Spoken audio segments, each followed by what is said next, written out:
Hello everyone, तपाईहरु सबै सन्चै हुनुहुन्छ होला। म पनि सन्चै नै छु।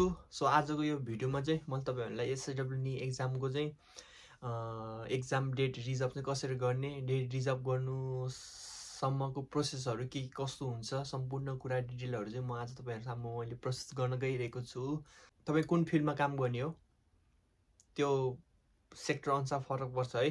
जस्तै मेरो एग्रिकल्चरमा भएको कारणले चाहिँ मैले चाहिँ म्यानेजरको रूपमा 2 वर्ष काम गरेको हुनु पर्यो वा 3 वर्ष चाहिँ एउटै कम्पनीमा काम हुनु पर्यो। जस्तै नर्सिङ केयर गिभरमा 3 वर्ष काम गरेको हुनु पर्यो अनि एक्जाम दिन सकिन्छ।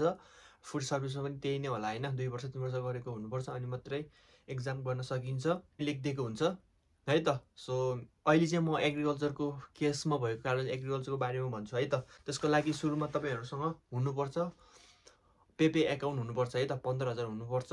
पेपेबाट सजिलो हुन्छ होला पेपे एकाउन्टबाट। सो मेरो केसमा चाहिँ मसँग पेपे थिएन, मेरो इन्डोनेसियाको साथीबाट मैले फर्म भरेको थियो है त। एकदम फर्म भर्नको लागि त्यो एउटा भयो अनि अफ कोर्स तपाईले पढ्नु पर्यो है त। नम्बर 1 त तपाईले पढ्नु पर्यो, 2 महिना जति पढेको हुनु पर्यो है एक्जाम दिनको लागि। कति वर्ष एक्सपिरियन्स हुनुपर्छ भने मैले भनिसक्यो, तपाईले पढेको हुनु पर्यो। एन्ड देन एक्जाम कहिले हुन्छ, कतिखेर हुन्छ, डेट कहिले त्यो रिजर्भ गर्न सकिन्छ, सम्पूर्ण कुराहरु चाहिँ डिटेलमा प्रोमेटिक आईडी को डिटेलमा राखिदिएको हुन्छ। सो सुरुमा चाहिँ अब डेट कहिले खुलाको छ भनेर वेबसाइटमा तपाईले चेक गर्न सक्नुहुन्छ हैन। तपाईलाई थाहा छ भने चाहिँ एसएसडब्ल्यू प्रोमेटिक लेख्दियो भने चाहिँ त्यहाँ सरर आउँछ पुरै है डिटेल। अनि सुरुमा एक्जाम दिनको लागि चाहिँ सबभन्दा पहिला चाहिँ तपाईले चाहिँ फर्म भर्नुपर्ने हुन्छ है त। सो फर्म चाहिँ यस्तो दुईटा पेपर हुन्छ हैन। सो यो चाहिँ वेबसाइटमा लेखिदिएको हुन्छ है त। वेबसाइटमा लेखिदिएको, वेबसाइटमा त्यहाँ राखिदिएको हुन्छ। तपाईले डाउनलोड गरेर चाहिँ साउलाई चाहिँ अनुमति दिनु पर्यो है त। सो कतिखेर फर्म भर्ने भनेर सबै डिटेल लेखिदिएको हुन्छ हैन। यति बजेदेखि यति तारिखदेखि यति तारिखसम्म चाहिँ तपाईले फर्म भर्न सकिन्छ पुरा वेबसाइटमा लेखिदिएको हुन्छ है त। अनि यसमा चाहिँ एउटा चाहिँ साइन गर्ने भयो अनि एउटा चाहिँ तपाईको नाम भयो, तपाईको डेट हुन्छ हैन। कम्पनीको यस्तो हुन्छ।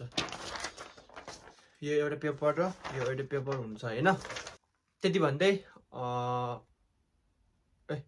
अब चाहिँ म तपाईहरु सामु डेट रिजर्भ एक्जामको रिजर्भ चाहिँ कसरी गर्ने भनेर त्यो म तपाईहरु सामु देखाउन गइरहेको छु है त।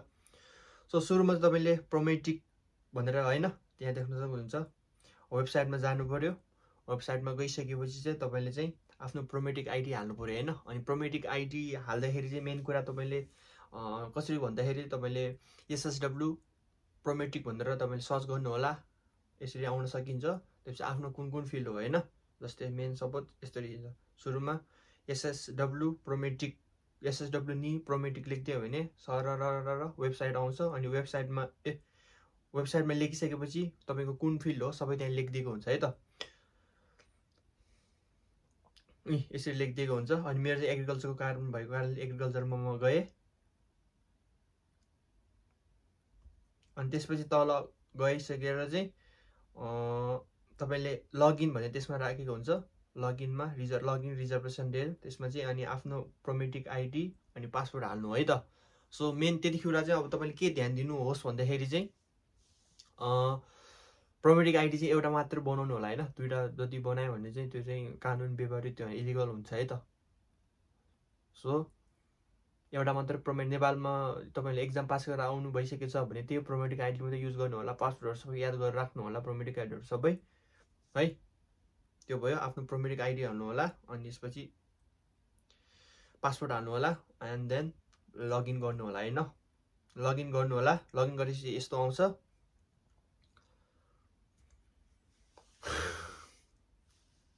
है। सबै राम्रोसँग चेक गर्नु होला। त्यसरी यो चाहिँ अब कतिखेर भन्दाखेरि चाहिँ मैले चाहिँ यो फर्महरु पाइसकेर पनि एउटा कुरा भन्न बिर्सेछु हैन।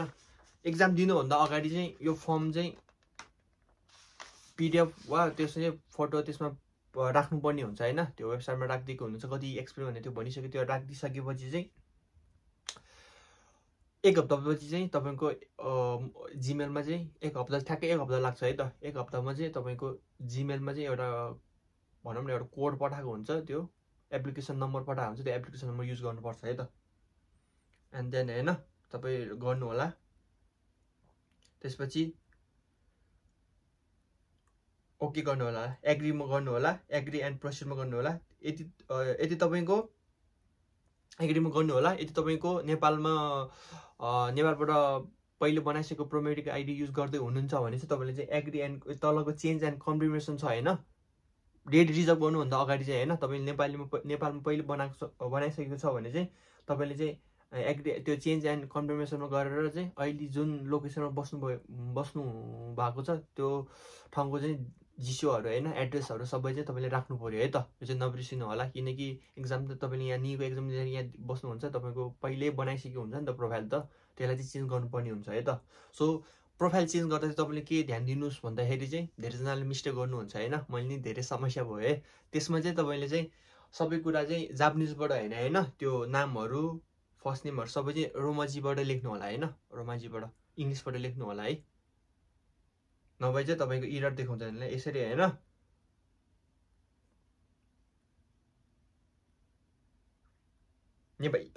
त्यो जापानिजबाट नलेख्नु होला होइन, सबै इङ्ग्लिसबाट लेख्नु होला। मेरो पहिला नेपालमै थियो नि त, यसलाई चाहिँ मैले अब जापानको लोकेसनमा राख्न गइरहेको छु है त। चेन्ज एन्ड पर्सनल इन्फर्मेसन भनेर त्यहाँ छ, त्यसमा गर्नु पऱ्यो है। बुकिङ गर्नुभन्दा अगाडि ध्यान दिनु होला है, नेक्स्ट गर्नु होला। अनि फेरि तपाईँको प्रोमेडिक आइडी र पासवर्ड माग्छ होइन, फेरि हाल्नु होला, लगइन गर्नु होला है। यसमा चाहिँ आफ्नो नामहरू सबै रोमाजीमा लेख्नु होला होइन त, इङ्ग्लिसमा लेख्नु होला है, नभए चाहिँ तपाईँको इरर देखाउँछ क्या, त्यो हुँदै चाहिँ गर्नै सकिँदैन, मैले भोगेको कारणले होइन। यदि तपाईँले जाने हो भने त 5 मिनटमा सकिन्छ होइन, यदि तपाईँलाई जानेन भने चाहिँ यो त 1-2 घन्टा लाग्छ क्या। यस्तो सिम्पल छ होइन, तर यस्तो कुरा नि बुझेन भने चाहिँ बहुत गाह्रो पर्दो रहेछ है। त्यही कारणले चाहिँ अहिले नै भनिदिएको होइन, नत्र तपाईँको इरर देखाउँछ क्या यसरी नै। त्यसै कारणले चाहिँ तपाईँले चाहिँ इङ्ग्लिसमा लेख्नु होला है, नभए यसरी इरर देखाइरहन्छ। त्यसपछि चाहिँ अनि फेरि लगइन गर्नु होला। अब चाहिँ डेट रिजर्भ गर्न गइरहेको छ होइन, आफ्नो पासवर्ड त्यो हाल्नु होला, इमेल हाल्नु होला। यतिखेर चाहिँ अब मैले तलको साथीको मोबाइल चलाएको हुनाले चाहिँ यहाँ स्क्रिन रेकर्डमा चाहिँ उहाँको गर्लफ्रेन्ड होइन देखाइराख्नु भएको छ, त्यही हो। फेरि एग्री गर्नु होला। अब चाहिँ नामहरू मैले सबै डिटेल अहिले जापानको राखिसकेको छु, अनि रिस गरेर अहिले चाहिँ म डेट बुक गर्न गइरहेको छु है त। सो बिफोर होइन booking the date you should be sure होइन, यु सुड ह्याभ द पेपे एकाउन्ट है। इङ्ग्लिस पनि ठोकिदिएको के जान्छ र, कसको बाउको के जान्छ र होइन। So you should have पेपे account है, एन्ड देन 15,000 एन है, त्यो पेपेमा हुनुपर्छ है। अनि सबै गरेर आफ्नो नामहरू ठाउँ बस्नेहरू सबै ठिक छ कि छैन एकचोटि हेर्नु होला। अनि त्यसपछि कन्टिन्यू विथ बुकिङ प्रोसेसमा गर्नु होला है, कन्टिन्यू विथ बुकिङ प्रोसेसमा गर्नु होला। त्यसपछि इङ्ग्लिसमा जापानिज त बुझ्दैन, अब इङ्ग्लिसमा होइन एग्री एन्ड प्रोसेसमा गर्नु होला। त्यसपछि चाहिँ अनि होइन यो ठाउँमा आएपछि चाहिँ बी स्योर होइन, तपाईँ क्रप फार्मिङमा लिँदै हुनुहुन्छ कि लाइफ स्टकमा लिँदै हुनुहुन्छ होइन, मेक स्योर द्याट तपाईँ कुनको एक्जाम दिँदै हुनुहुन्छ त्यसको चाहिँ बी स्योर हुनु होइन। किनकि मैले त अब क्रप लाइफ स्टक गरिरहेको छु, कन्फर्म गर्नु होला होइन। लाइफ स्टकको पढिरहेको छ, फेरि क्रपमा पऱ्यो भने त बर्बाद भयो नि त। सो बी स्योर द्याट है। जेनेरल लाइफ स्टक फार्मिङ है, मैले जेनेरल फार्मिङ लाइफ स्टक दिन गइरहेको छु, त्यो कन्फर्म गरेँ मैले। टु द नेक्स्ट गरेँ, जेनेरल लाइफ स्टक चुज गरेँ, नेक्स्ट गर्नु होला। बी स्योर है तपाईँ कुन एक्जामको हो, नेक्स्ट चुकी गर्नु होला, नेक्स्ट गर्नु होला। जेनेरल लाइफ फेरि एकचोटि कागुनियन गर्नु होला, नेक्स्ट गरेँ। धेरै पटक मैले कागुनियन हेरेँ, यो 1 घन्टा लाग्थ्यो मलाई है फर्म भर्नको लागि। अहिले भिडियो बनाउँदा 10-15 मिनटमा सकिन्छ होला, किनकि तल केटाको त्यो मोबाइलको पुरै इन्डोनेसियामा थियो क्या, उसलाई इङ्ग्लिसमा। अनि त्यसपछि आफ्नो मेन कुरो होइन, आफ्नो सेनियन कापी होइन, आफ्नो डेट अफ बर्थ चाहिँ राम्रोसँग गर्नु होला। जाइरो कार्डमा जे छ के अरे त्यो तपाईँको पासपोर्टमा जे छ त्यसमा चाहिँ युज गर्नु होला सेनियन कापी। डेट अफ बर्थ चाहिँ राम्रोसँग है नबिर्सिकन नबिगारिकन चाहिँ लेख्नु होला। अनि त्यसपछि आफ्नो नेसनालिटी होइन, नेपाल छान्नु होला वा कुनै देशको चाहिँ त्यो छान्नु होला। नेपाल भएको कारणले म नेपाल छान्छु। एन्ड देन होइन यसमा अब तल चाहिँ तपाईँको एप्लिकेसन कोड नम्बर होइन, जुन चाहिँ तपाईँले एक्जाम दिनु डेट बुक गर्नुभन्दा अगाडि चाहिँ तपाईँले चाहिँ 1 हप्ता अगाडि पाइन्छ कि त्यो फर्म भरिसकेपछि चाहिँ। यो चाहिँ जस्तै एक्जाम दिनुभन्दा 1 महिना जतिमा होइन 25 दिन 26 दिन तपाईँले डेट पाउनुहुन्छ, त्यतिखेर चाहिँ फर्म भर्न सकिन्छ।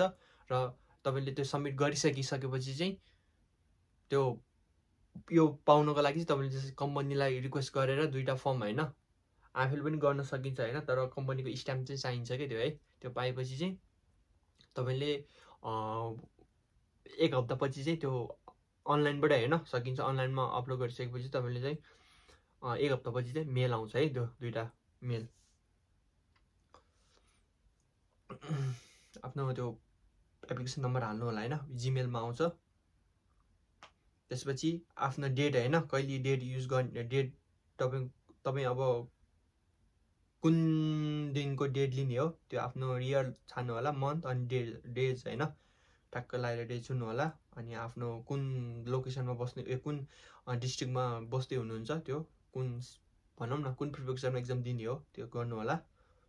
त्यहाँ आइसकेपछि ठ्याक्कै आइहाल्छ हैन। अनि त्यसपछि सर्च गर्नु होला अनि आउँछ हैन। यदि डेट छ भने चाहिँ तल यहाँ नेक्स्ट गर्नु होला अनि यसरी आउँछ डेट। रातो छ भने दिन मिलेन, बाँकी भएको एक्जामहरु हैन, त्यो के हो ब्लू जस्तो छ, त्यसमा चाहिँ तपाईले एक्जाम दिन सकिन्छ हैन।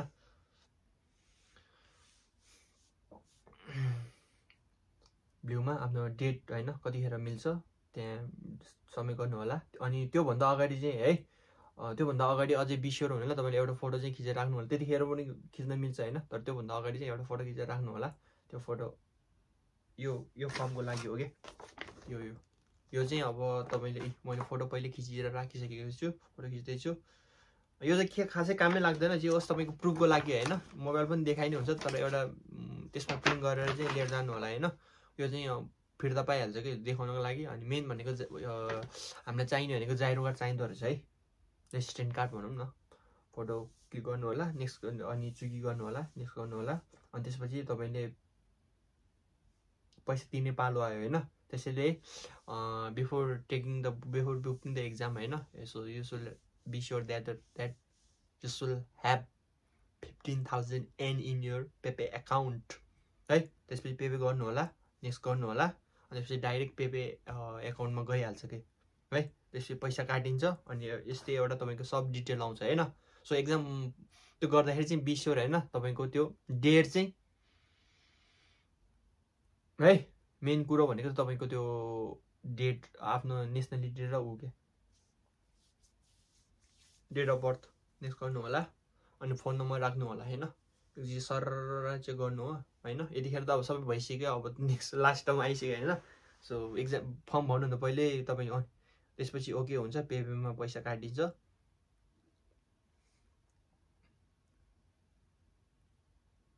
अनि हैन यसरी आउँछ तपाईको डिटेल। अनि यसलाई चाहिँ तपाईले आफ्नो जीमेलमा वा कुनै आफूलाई कसरी सजिलो हुन्छ त्यसलाई चाहिँ प्रिन्ट गरेर राख्नु होला वा सेभ गरेर राख्नु होला। एन्ड देन तपाईको एक्जाम बुक भयो एन्ड एक्जाम दिनु होला, मजाले पास गर्न सकिन्छ। सकियो त्यति नै है, यति नै हो। यसरी चाहिँ एक्जाम बुक गर्न सकिन्छ, यसरी चाहिँ पढ्न सकिन्छ भन्ने कुरो हो। के कसो लाग्यो है? सबै एक्जाममा यसरी नै दिने हो, सबैको यसरी नै दिने हो हैन। ल बेस्ट अफ लक, जो जति पनि साथीभाइहरू जो जति एक्जाम दिने हुनुहुन्छ उहाँहरूलाई बेस्ट अफ लक हैन। मेहनत चाहिँ गर्नु होला, अदालतमा चाहिँ यति एक्जाम दिन नजानु होला। सो बी श्योर है, you should read the exam हैन, before taking the exam. So you should read very carefully है। ल यति नै भन्दै best of luck your exam.